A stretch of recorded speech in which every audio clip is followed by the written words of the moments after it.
Hi and welcome to OTC. I'm your host, Buddy1927. We are continuing our talk about the crews today. In part 2, we are talking about the major qualifications. Each crew members fill one of 5 roles within the vehicle. Each role performs a specific jobs. These 5 roles are referred to in the game as major qualifications of the crew members.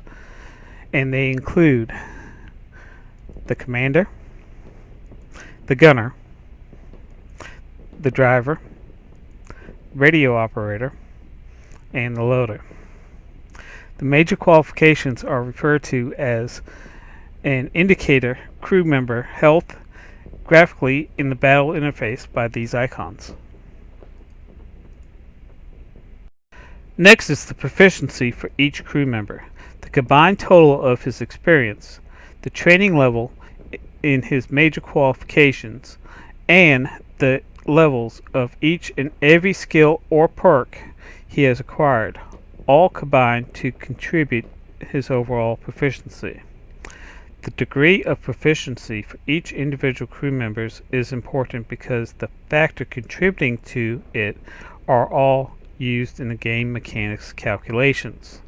The crew member's proficiency directly affects and improves the properties of certain modules installed on his vehicles, the respective handling and performance, the characteristics of these modules, and the vehicle's overall performance in the battle.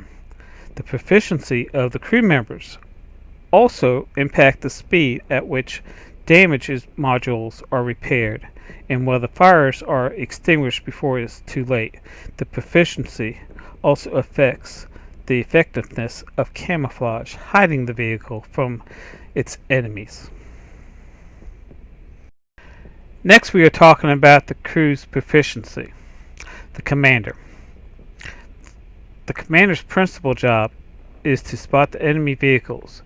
The commander's degree of proficiency affects his view range. The more proficient the commander, the greater the distance at which the enemy can be spotted at. Next is the gunner. The gunner's principal job is to aim and fire the vehicle's main gun. The gunner's degree of proficiency directly affects the aiming speed at which the sights lock on to the target, the accuracy of each of the shot, and the turret's traverse speed. The more proficient the gunner, the better the shots he will make. Next is the driver. The driver's principal job is to drive and maneuver the vehicle. The driver's degree of proficiency directly affects the movement and maneuverability of the vehicle, including acceleration, top speed, terrain resistance, and hull traverse speeds. The more proficient the driver, the better the vehicle will maneuver. Next is the radio operator. The radio operator's principal job is to communicate with allies. The radio operator's degree of proficiency directly affects the radio or the signal range of the vehicle. The vehicle can communicate with any allied vehicles whose signal range overlaps its own. Any vehicle, friend or foe, which are spotted by any ally vehicle within the signal range will also communicate and be displayed on the player's minimap. This provides a battlefield situational awareness which can be a decisive tactical and advantage.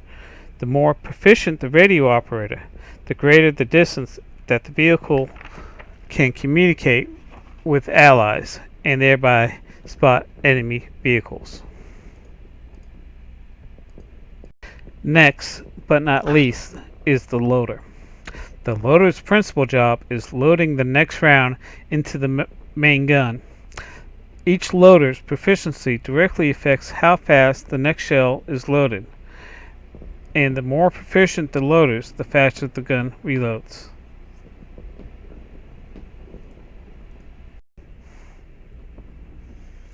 Next is the multiple major qualifications. Some vehicles, particularly large caliber SPGs and TDs, may require a crew of 6 members and include a second loader.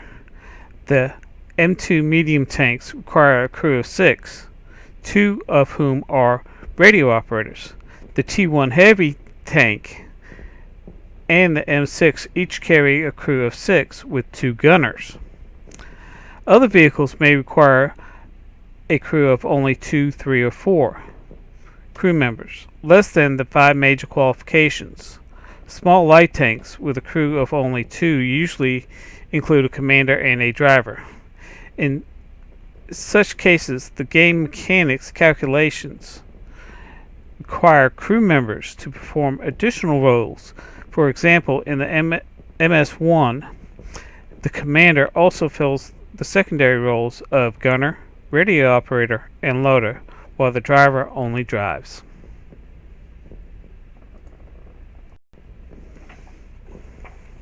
I hope this helped you understand the major qualifications of the crew. In the next episode, we'll be talking about crew management. If you like this episode, please like us on YouTube. If you have comments about this video series, please leave your comments on YouTube, or if you're a NAFTA member, leave your comments on our NAFTA forum. I'd like to thank you again for watching this episode, and have a great day, and leave some thanks for me.